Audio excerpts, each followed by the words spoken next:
Hi and welcome again to my channel. Today we'll be discussing element 1. We'll start with the management system. As you learned in element 1, there are different types of management system which consist of the HSG65, a British standard normally used internal in the UK, and we have the OSAS 18001 which is popular until the introduction of the new ISO 45001. There is also the standard of the environment, which is OSAS 14001. These are good to know and to learn in depth, because once you start working or you're going to implement a standard, you would be needing to have a in-depth knowledge about these standards to work with at your workplace and to implement and to pass the audits, etc., and to maintain the license.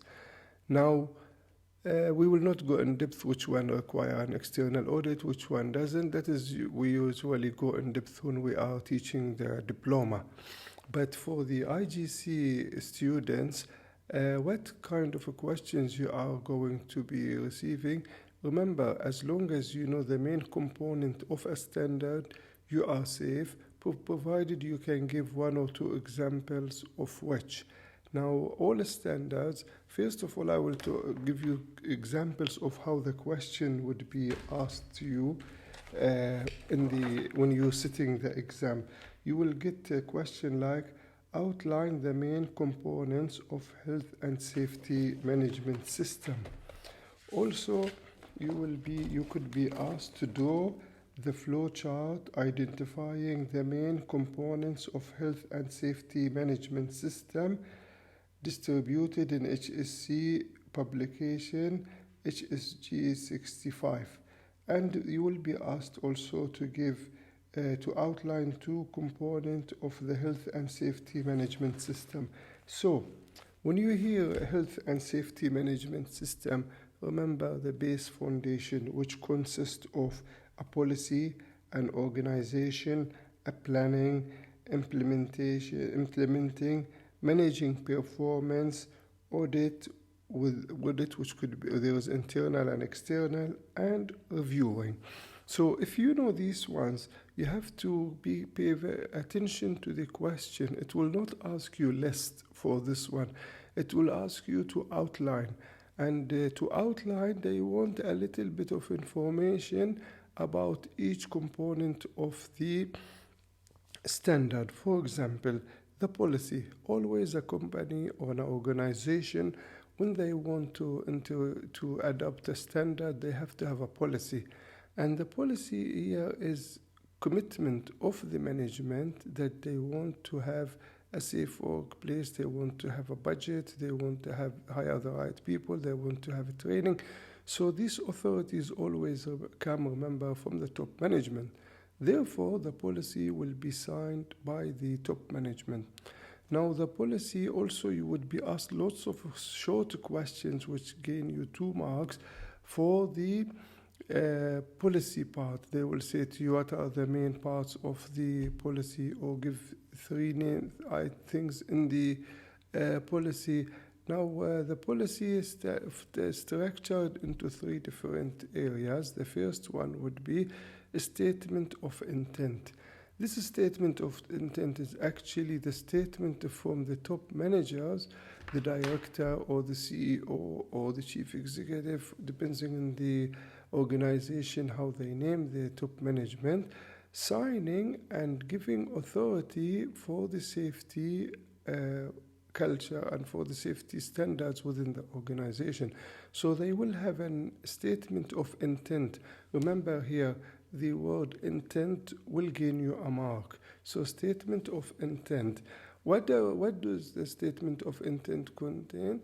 Contain commitment to safety and having safety objectives. The objectives that they are realistic, that the company will draw to make sure as a measurement for them to improve safety, etc. The next point would be the organization. The organization, now after the statement, this policy has came out and it define everything. Now they have to set the organization. The organization is very big here. They need to identify the reporting system, the management system, the who is in charge, to identify the people. For example, who would be the safety manager, who would be his assistant, where would we get safety consultant, internal or external, and how about the training. And then when we have defined these ones, for example, we defined that we have a safety department headed by a safety manager reporting to the CEO, and he has under him safety specialist and environmental specialist, and depending on the organization, maybe a nurse or a small site medical department, a first aider, and there is a safety officer, and there is fire warden. He will have all these ones. Now we will move to the planning. Now the plan will start with, we want to have safety in the business. How are we going to do that? First of all, we have to do risk assessments. And when we do risk assessment, we have to identify hazards and the likelihood of danger occurring to people they are there, and the safe operation of work. So we get all this information, we put them together, we identify the hazard, then we have to make controls. So how is controls done? Controls are normally made by having correct procedures, having a training, having supervision, having observation, and having auditing to make sure that the system is working. Now it is working, you've done the plan, you can implement the procedure when you have all the forms, all the training, everything. After implementing for any safety standard, you need to measure this one. So to measure this one, they are different. There is active and reactive, or proactive and reactive measuring system. One of these would be the survey. You do a site survey. Some of them would do a daily checklist or a weekly checklist. Some companies would go to asking employees, which is doing casual tours and talking to employees, what are the different difficulties they find in implementing this procedure, what are the negative, what are the ineffectiveness of this procedure. Then they would measure by reactive also by going to records. Records mean how many accidents we encounter in this area. And when we talk about accident, it doesn't have to be serious. Even dust in workers working outside is considered as minor first aid requirement, which will give you statistics of high eye irritation by using high amount of eye drops or eye cleanser at work. So you're going to put the measures to avoid repetitive of such irritation to the eyes. And then the business to maintain the standard, especially those that are certified by external bodies such as the OSAS 18001 and ISO 45001, where you would need to have at least one internal audit. So the auditing is always to be done against a document. You cannot come and just audit from past experience. The document is a safety manual for the organization, which lay out, like we said, from the organization, the business safe operation, the procedures are there, the checklists, the drills, the evacuation system, etc. And the training, of course.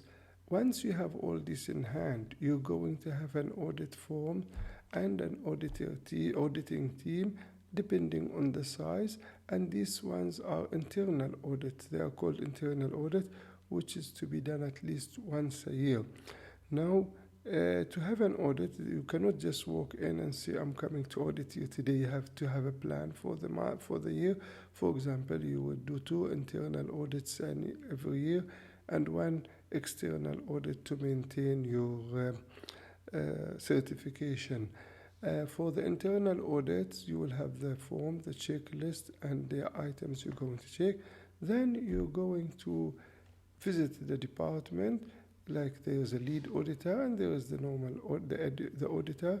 You would sit with the person and ask questions and how about the process, and compare them to the procedure rating. Are they adhering? Are they doing the right thing? And once you gather all this information, you have to think of what use would this information be for me? Of course, you would have to raise reports to the department concerned, highlighting the weak points and the findings and the observations and giving them lead time to fix these findings and observation. And then sometimes the findings cannot be closed. For example, using an old machinery that does not that gives awkward seating position which need to be changed. The workers cannot fix this or change it. But we can give alternative, either raising a report to the top management to replace the machine if it is feasibly possible, or we can give several breaks or do job rotation, the standard controls for the findings that you have. Now we are moving to another item of element number 1, which is accident investigation reasons. When an accident takes place in an organization, why do we have to investigate it? Of course, there are several reasons for that. I will list some of them. And of course, depending on your work type, you could come up with more reasons. Some of them might be the legal requirement. It is a legal requirement in some countries that an accident must be recorded and findings are to be followed up and to find fixes not to repeat it. And sometimes, if it is deliberate, people will be taken to criminal or civil courts. So there will be a legal requirement. Also, insurance requirement. As you know, all major organizations have insurance. So you cannot just go and claim after every accident. You have to give a proper report to the organization. What happened, when it happened, why do you think it has happened, what action has been taken to prevent it from being repeated. So the insurance department would need, the insurance companies would need this. Also, you need to establish a root cause. As you can see, sometimes the cause of the accident is totally hidden sometimes because of different reasons. I'll give you example. For example, a root cause, somebody is operating a machine under the influence of alcohol, or he is under using a prescribed drug. So the root cause is his illness here. So we have to find the root cause of the accident, or maybe the machine that is used is not fit for purpose. So the company decided to use this machinery for multi-purposes, and that is a root cause, is using the wrong piece of equipment. Relevant a prevent of recurrence. Of course, the idea, once we have the findings and we knew why it has happened, we would come with either amending the procedure, giving a new training to prevent this from happening again, to identify costs, like we said, the insurance would be paying you money, so you have to raise the cost of the accident that is covered in your policy. Improve the safety culture. There is always a need to improve the safety culture, as we learned from before, that the morale or society does not accept people to go home, to go to work and return back sick or suffering from ill health or being disabled in the long term because of the work. So it is to improve the safety culture, to learn from the event. In safety, there is always a learning culture. Even the best companies that observe the safety requirements and have a proper safety system, there is always lapse in the either procedure or in the new system introduced, etc. So there is always learning and recommendation of following a safety investigation. And to improve morale, your workers and employees will feel safe if they see that you do take care and you share with them the investigation results, and you're not using a blame culture like punishing staff or charging them for damaged items, etc. The next question would be an accident case for immediate causes uh, and for underlying causes. Of course, every accident, no matter how minor it is, there are costs. So the costs they will ask you to list four immediate costs of accident. There's there is a lack of causes. I beg your pardon.